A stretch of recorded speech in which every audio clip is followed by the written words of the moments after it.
প্রিয় সাংবাদিক ভাই বোনেরা এবং প্রিয় দেশবাসী, আজকে জাতীয় সেনা শহীদ দিবসে আমরা গভীর শ্রদ্ধার সাথে স্মরণ করছি 2009 সালে পিলখানা হত্যাকাণ্ডে কথিত বিডিআর বিদ্রোহে আমাদের যে দেশপ্রেমিক সেনা অফিসার যারা শহীদ হয়েছেন, হত্যাকাণ্ডের শিকার হয়েছেন, আমরা তাদেরকে শ্রদ্ধার সাথে স্মরণ করছি। আজকে বাংলাদেশের ইতিহাসে একটি মর্মান্তিক দিন।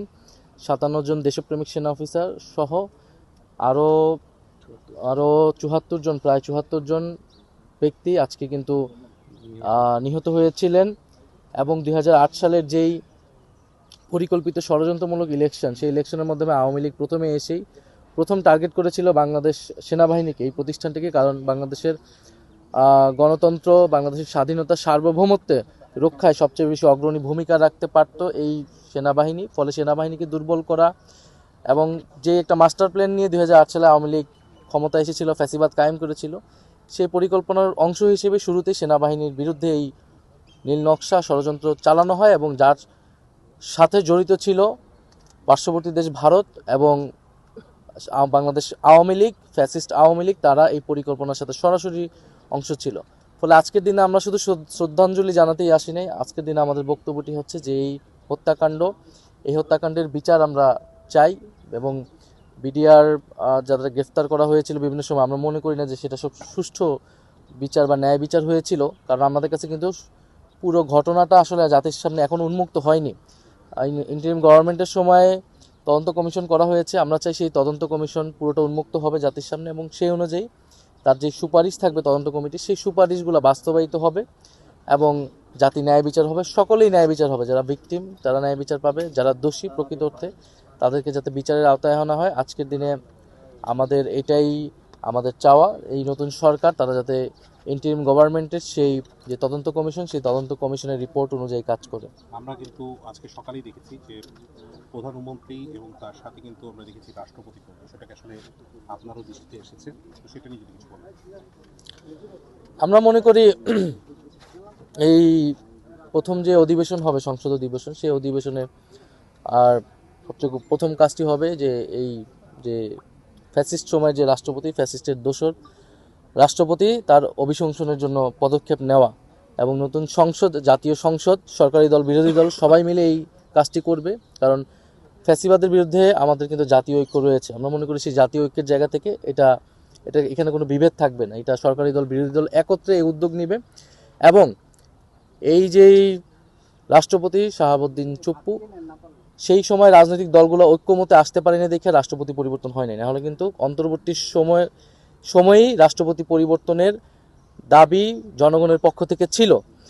সেই সময় রাষ্ট্রের স্থিতিশীলতা, সাংবিধানিক শূন্যতা, অনেক কিছুর কথা বলে রাষ্ট্রপতিকে রেখে দেওয়া হয়েছে। এখন নতুন সরকার এসেছে, নতুন সংসদ তৈরি হয়েছে, তা আমরা মনে করি যে এই রাষ্ট্রপতি এখন চলে যাওয়াটা কেবলই সময়ের ব্যাপার। আমরা সবাই সেই সময়ের অপেক্ষা আছি।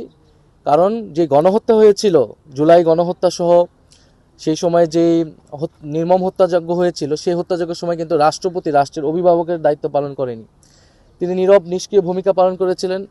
বৈষম্যবিরোধী ছাত্র আন্দোলনের পক্ষ থেকে কিন্তু কোটা সংস্কার দাবি নিয়ে আমরা রাষ্ট্রপতি ভবন পর্যন্ত গিয়েছিলাম, বঙ্গভবন পর্যন্ত গিয়েছিলাম। তার নীরব ভূমিকা, নিষ্ক্রিয়তার কারণে এই গণহত্যা সংঘটিত হয়েছে। ফলে এই গণহত্যার দায়ে তিনিও অভিযুক্ত এবং তার বিরুদ্ধে কিন্তু আর্থিক অনৈতিকতার অভিযোগ রয়েছে এর আগের থেকেই।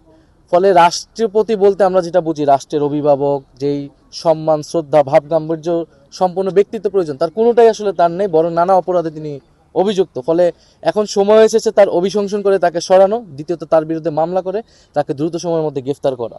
এটা আমরা মনে করি এই নতুন সরকারের অন্যতম দায়িত্ব।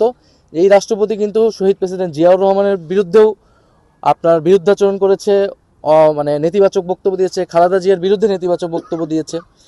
এবং ফলে আমরা মনে করি যে এই ফ্যাসিস্ট সময়ের চিহ্ন যে রাষ্ট্রপতি, সেই রাষ্ট্রপতিকে দ্রুত সময়ের মধ্যে আসলে গ্রেফতার করা প্রয়োজন। এবং তিনি যেই ধরনের সাক্ষাৎকার দিয়েছেন সেটাও তো আসলে শপথ লঙ্ঘন হয়েছে। ফলে কোনোভাবেই আসলে এই রাষ্ট্রপতি আর এই দায়িত্বে, এই পদে থাকার আসলে যোগ্য নয়। আমরা মনে করি এটা সরকারের দায়িত্ব, সরকার সেটা ভূমিকা রাখে। বিভিন্ন জায়গায় হচ্ছে আওয়ামী লীগের অফিস খোলা নিয়ে অভিযোগ আনা হয়েছে এবং এনসিপি যারা নেতাকর্মী, বিশেষ করে সার্জিস আলম এবং হান্নান মাসুদ, তারা কিন্তু অনেক অভিযোগ করছিলেন যে হচ্ছিল বিভিন্ন জায়গায় বিশেষ করে এলাকাগুলোতে তাদের উপর হামলা চালানো হচ্ছে। এটা অভিযোগ না, এটা সত্য। এটা এটা এই সত্যতা সরকারও স্বীকার করেছে এবং সরকার বলেছে তারা আইন অনুগ ব্যবস্থা নেবে, কারণ আওয়ামী লীগ আসলে আইনগতভাবে এখন নিষিদ্ধ, তার কার্যক্রম নিষিদ্ধ।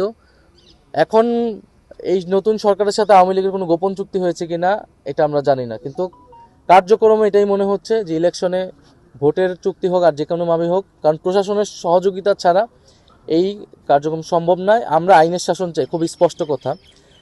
যদি আইনের শাসন ব্যত্যয় সরকারের পক্ষ থেকে ঘটে, আইনে থাকা আইনগতভাবে নিষিদ্ধ সাথে সরকার যদি সেটার প্রশাসন যদি সেটা অফিস খোলার বা কার্যক্রম করার সুযোগ সুবিধা করে দেয়, তাহলে জনগণের পক্ষ থেকে আমাদের প্রতিরোধের ডাক দিতে হবে।